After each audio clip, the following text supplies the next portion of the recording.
বলছি। নার পক্ষে কারা? নার পক্ষে আমাদের বিএনপি, তাই না? নার পক্ষে আরো আছে, নার পক্ষে আমাদের জাতীয় পার্টি, নার পক্ষে ওনারা তো নাই বলবে।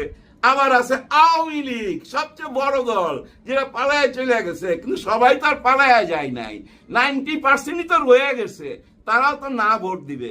তাহলে আপনাদের দেখেন, নিজেদের না ভোট, জাতীয় পার্টির না ভোট, আওয়ামী লীগের না ভোট, কত না ভোট। তাহলে আপনারা গণভোটে যাইতে অসুবিধা কি? নার পক্ষেই তো যাবে, তাই না? বেশি, এইটাই তো অঙ্ক। না, এই অঙ্ক ভুল, অঙ্ক ভুল। কেন ভুল বললাম? ওই যে 4টা বিশ্ববিদ্যালয় যে ট্রেলারটা আমরা দেখলাম, কি দেখলাম? ট্রেলার দেখলেই তো বোঝা যায় মুভি কি হবে, আগামীতে কি আসতে যাচ্ছে। ওইটা দেখেই আমরা বুঝে নিছি যে হ্যাঁ, এটা ভুল। এই 4টি বিশ্ববিদ্যালয় যা ঘটছে, জাতীয় নির্বাচনে এই একই ঘটনা